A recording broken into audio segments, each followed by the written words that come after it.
नमस्कार, मी सूरज जयपाल जाधव, पूर्वी धाराशिव. शेतकरी बांधवांसाठी पुढील 5 दिवसाचा अंदाज घेऊन येत आहे. तर आत्ता काय हवामान प्रणाली विकसित होत आहेत, आपण त्या संदर्भात बोलूया. तर आता सध्या बंगालच्या उपसागरामध्ये एक चक्राकार स्थिती विकराळ रूप धारण करत आहे आणि त्याच्यामुळं एक कमी दाबाचं क्षेत्र विकसित होत आहे.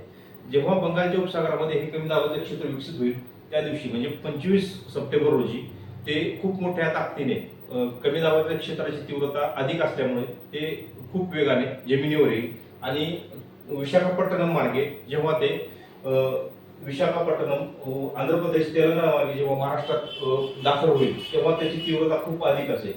महाराष्ट्रात दाखल होताना ते नांदेड, हिंगोली, परभणी या मार्गे महाराष्ट्रात प्रवेश करेल. यामुळे विदर्भाचा बराचसा भाग, मराठवाड्याचा संपूर्ण भाग, पश्चिम महाराष्ट्र आणि कोकणाचा संपूर्ण भाग या सर्व विभागात खूप मोठ्या पावसाची शक्यता पुढील 3 ते 5 दिवसात होत आहे.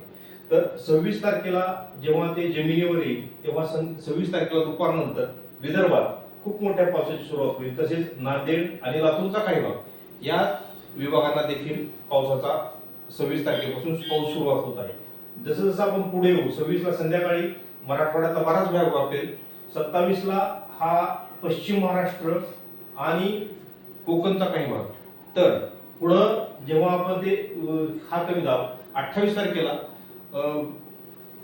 मराठवाड्यातून पुढे जाईल तेव्हा मात्र थोडं पावसाची शक्यता कमी होत आहे दक्षिण मराठवाड्यामध्ये. मात्र 2 ते 3 दिवस हा खूप मोठ्या प्रमाणात पाऊस होणार आहे. त्याच्यामुळं बाष्पीभवनाची निर्मिती होऊन 30 आणि 1 तारखेला देखील पावसाची शक्यता वाढत आहे. जेव्हा हा कमी दाब पूर्णपणे गुजरात किंवा मुंबईच्या दिशेने निघून जाईल तेव्हाच महाराष्ट्रावरील पाऊस हा कमी होईल. तर शेतकरी बांधवांसाठी महत्वाचा विषय म्हणजे ज्या भागात पूर परिस्थिती निर्माण झालेली आहे आणखी एकदा त्याच भागात खूप मोठ्या प्रमाणात पूर परिस्थिती निर्माण होऊ शकते असा आपला अंदाज आहे. शेतकरी बांधवांनी सतर्क राहायचे. ज्या भागात पूर परिस्थिती नाही त्या भागात देखील आणखी एकदा खूप मोठ्या पावसाची शक्यता निर्माण होत आहे आणि जेव्हा हा अतिरिक्त पाऊस होईल तेव्हा तो पाऊस हा पूर परिस्थितीसाठी किंवा पिकांसाठी आणि जनजीवन विस्कळीत करण्यासाठी खूप मोठ्या प्रमाणात कारणीभूत ठरू शकतो. तर हा आपला अंदाज सर्व शेतकरी बांधवांनी आपल्या इतर ग्रुपमध्ये आणि आपल्या शेतकरी बांधवांपर्यंत पोहोचवायचा आहे. त्यामुळे शेतकरी बांधवांवर येणारी पूर परिस्थिती ही आणखी एकदा त्यांना लक्षात येऊन जाईल आणि आपला जो जनजीवन विस्कळीत होणार आहे किंवा पूर परिस्थितीपासून शेतकऱ्यांना वाचवता येईल.